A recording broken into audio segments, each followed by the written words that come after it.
Welcome to the Daughter Arise channel. My name is Yvonne and this channel is all about bringing you content about childhood sexual abuse. On this channel I share things to do with my experience of going through it. Also I share news stories and add commentary and my thoughts to those news stories. And also from time to time I interview other survivors and their supporters in hopes of raising awareness about this childhood trauma. So if this is the type of content you're looking for, then please hit the subscribe button and the notification bell so that you can be notified of any new uploads. And if you like the content, please hit the thumbs up button. So Happy New Year to you all. Unfortunately for some, it's not going to be a Happy New Year. I come to you today with a story from the Daily Mail newspaper. I need to just issue a content warning because many of you might find this extremely upsetting. I know that I did. But I just want to let you know, the nature of this story is actually quite troubling. So please be advised in case you might be triggered by this type of information. If you are, then I would advise that you click off of the story. So in this article, a Georgia mother of 4 who gave a tearful interview denying her involvement in the disappearance of her 5-year-old daughter has been charged with her murder and accused of previously selling the child to a man for sex. An arrest warrant included in court records claims Christy Sipple, 35, agreed to accept payment from someone for having sexual intercourse and sodomy with her minor child. Authorities arrested Sipple on Tuesday and charged her with murder and human trafficking in connection with the death of her daughter, Camry Holland. Camry's body was discovered at an abandoned house in Phoenix City, Alabama, early this month after she had been reported missing in Georgia by Sipple. In a tearful interview with KTVM-TV before her arrest, Sipple, who also goes by the last name Hoskins, said she had nothing to do with her daughter's death and disappearance.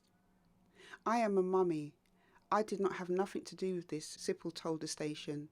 "She was my life. I lived for her daily. She was my only girl. I have 3 boys and her." Sipple also complained that she had been left out of Camry's funeral arrangements by the girl's father, Corey Holland, who had custody of her. She also said the media's narrative has painted her as an evil person and that is untrue.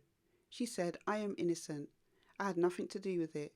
Whoever can do that is disturbing, very sick in the head," Sipple added. The warrant against Sipple alleges that she knowingly subjected another person to labour, servitude and sexual servitude. Sipple made her initial court appearance on Wednesday and was held without bond. Jeremy Tremaine Williams, 37, is also charged with capital murder for allegedly strangling Camry to death. Charging documents against Williams said that Camry died by asphyxiation from a ligature and her body showed signs of sexual assault. Camry's father issued a statement.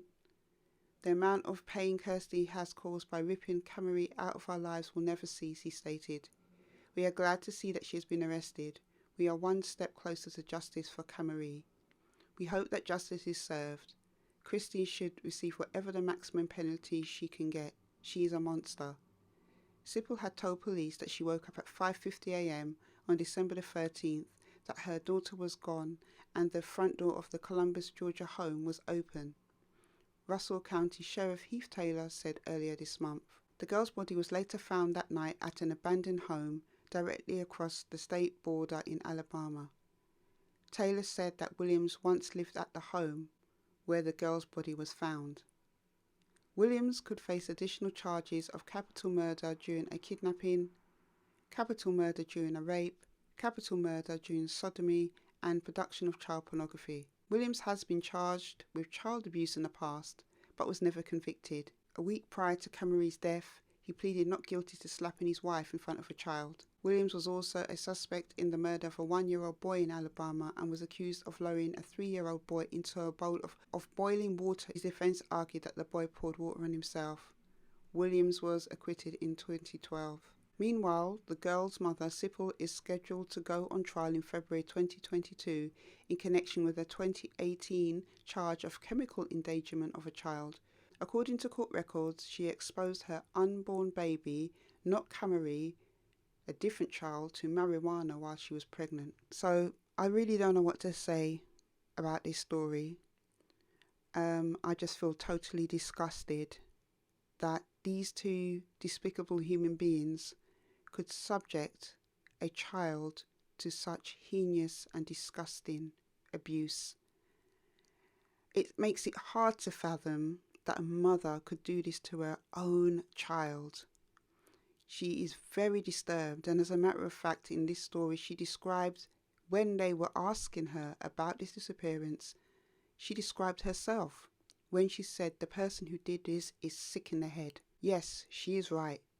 In her description of herself, she is sick in the head. This type of thing goes on more often than is ever reported, and obviously it has caused a strong reaction by readers in the comments of this story. Quite rightly, this mother subjected her child to just despicable abuse. And it makes me think actually that she has been known to child services before. Just a couple of things in the story where it is said, that the father of Kamari had custody of the child. So maybe she had visitation rights, I don't know. The man that has committed this crime, this disgusting paedophile, Jeremy Williams, deserves the full force of the law.